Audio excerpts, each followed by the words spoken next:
What's happening with Deathstroke in the DCEU? Will the Snyder Cut revive the plans for the Terminator?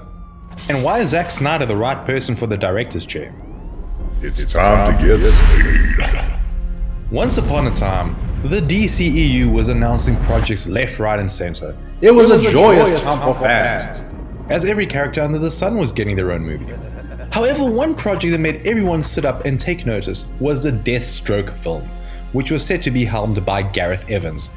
Yes, that Gareth Evans. You know, the mastermind behind the Raid and Gangs of London. With an eye for intense action sequences, Evans sounded like the perfect person to write and direct this film. You just knew that it was going to be something special and true to Slade Wilson's character in the comics. Sadly, with the lack of development taking place and the DCEU being overhauled, Evans stepped away from the project last year. The only good news here is that the actor who was announced as Slade hasn't given up hope just yet. Before Ben Affleck departed the Batman film, Joe Manganiello's Slade Wilson was set to be the bad guy of the movie. Tongues wagged at the prospect of the two clashing in a live-action feature where Slade would have served a cerebral role and tortured the Dark Knight from a distance and in physical combat. As a teaser for the movie, Manganiello even filmed a cameo appearance for the post-credits of Justice League, which introduced his character into the universe. But yeah, we all know how Justice League ended up being received. Suddenly, the Deathstroke movie was put in jeopardy, and Manganiello confirmed that at least 7 projects involving his character were cancelled in the past few years.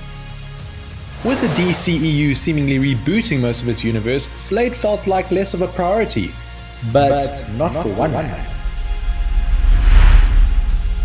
If the Snyder Cut is said to be Zack Snyder's swan song in the DCEU, he's making sure he gives everyone a chance to shine one last time. Not only did he bring back Jared Leto's Joker, but he also included Manganiello's Deathstroke in the movie. Whilst we're not sure how large the role actually is, it's confirmed that new scenes were shot with the deadly assassin. And it might lead to something more in the future, or maybe nothing. But one thing's for sure, it's gotten everyone excited to see more of DC's anti-hero. If the reception to the Snyder Cut is positive, there's no doubt that the brain juices will stir and the execs will look for ways to give characters like Deathstroke another chance in this universe. In this situation, the original architect of the universe might actually be the best possible person to bring the character to life on the big screen.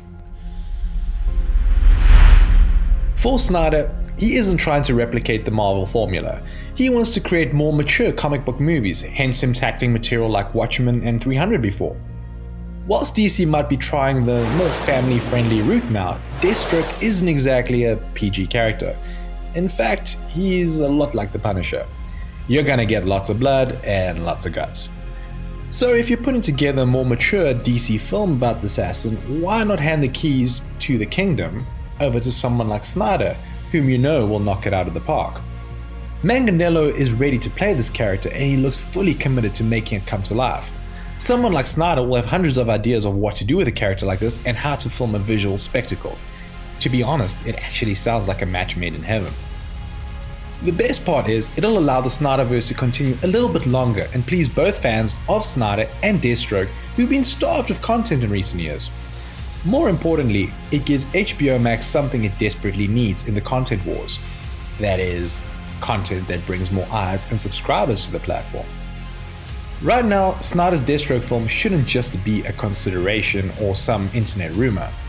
It should be a conversation that's taking place already. But you tell us, would you like to see Snyder helm a Deathstroke film? And what would you expect from it? Thanks for watching and don't forget to subscribe to the channel.